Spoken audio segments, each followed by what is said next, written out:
पुष्य नक्षत्र यानी गुरु पुष्य नक्षत्र। गुरु पुष्य योग, पुष्य अर्थात पोषण। इस वार के अनुसार गुरुवार को जो शुभ नक्षत्र पड़ता है गुरु पुष्य नक्षत्र, इसको अति शुभ माना गया है। यदि यह योग गुरुवार और रविवार को आए तो अति शुभ होता है। अगर ये योग सोमवार, मंगलवार, बुधवार, शनिवार को पुष्य योग हो तो मध्यम फल मिलेगा, किंतु शुक्रवार को पुष्य योग हो तो ये शुक्रवार के दिन उत्पात नामक योग होता है। इस कारण शुक्रवार के दिन पुष्य योग में शुभ कार्यों का प्रारंभ नहीं होता है। इसके अलावा कोई भी वार को पुष्य नक्षत्र हो तो विवाह वर्जित माना गया है। इस वर्ष 25 जनवरी 2024 गुरुवार के दिन गुरु पुष्य योग होने के साथ पूर्णिमा का संयोग होने से यह गुरु पुष्य योग अति महत्वपूर्ण सिद्धिदायक सिद्ध हो रहा है।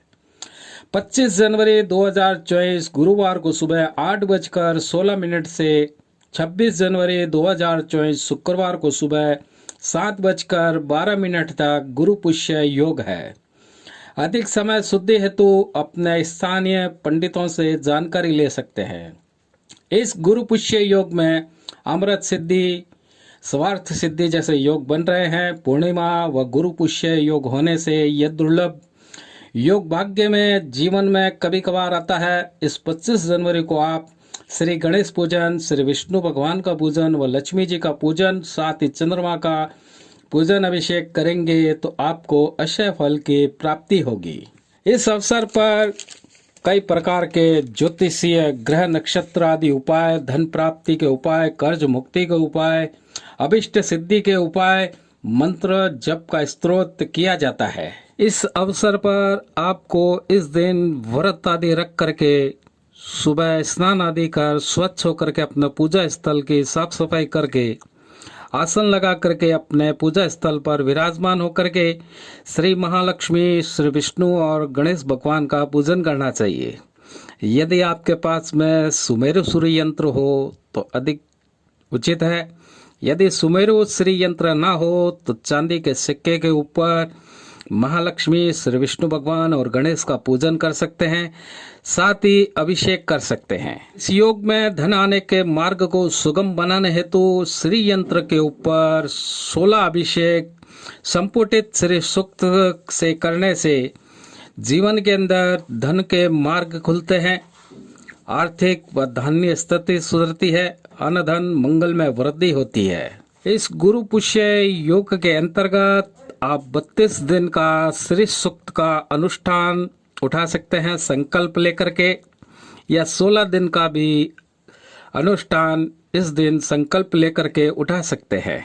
इस योग में किया गया धार्मिक कर्म विशेषकर लक्ष्मी प्राप्ति हेतु, धन वृद्धि हेतु किया गया प्रयोग कभी भी असफल नहीं होता है। इस दिन यदि आपके पास में घर में ही कोई किसी प्रकार का श्री यंत्र, कुबेर यंत्र या सुमेरु सूर्य यंत्र है तो आप उसके ऊपर अभिषेक, पूजन अर्चन और कुमकुमार्चन अवश्य करें। इस योग में आप एक छोटा सा चांदी का सिक्का या 5 रुपए के पीतल के सिक्के को महालक्ष्मी के मंत्रों से अभिमंत्रित करें, साथ में एक मोर पंख को स्थापित करें, उसको भी अभिमंत्रित करके सदैव आप अपने पर्स के अंदर रखें। आपके पास यदि दक्षिणावर्त शंख है तो प्रातःकाल स्नान करने के बाद शंख में थोड़ा सा जल डाल करके उसको गंगा जल से शुद्ध करें, और साथ ही शंख को अच्छी तरह से साफ कर शंख के अंतर्गत ओम श्रीम ह्रीम श्रीम महालक्ष्मी नमः बोलते हुए उसके अंदर एक एक चावल का दाना भरें। इस प्रकार 108 दाने शंख में डालने के बाद में शंख का पूजन करें और इस चावल को अपने धन स्थान पर स्थापित करें। इस योग में मोती शंख, दक्षिणावर्त शंख, कुबेर का यंत्र, श्री महालक्ष्मी का यंत्र, श्री यंत्र को अपने घर में और व्यापार स्थल पर स्थापित करने से स्थायी तौर पर बेहताशा धन वृद्धि होती है। यह कुछ चमत्कारी उपाय हैं जिसके की जानकारी आपको दी गई है। 25 जनवरी गुरुवार पूर्णिमा के योग में आप गुरु पुष्य योग के अंतर्गत इन उपायों को करें और अपने धन के अंदर सुख समृद्धि मंगल वृद्धि की कामना करते हुए इस प्रयोग को अवश्य करें। जय श्री राम।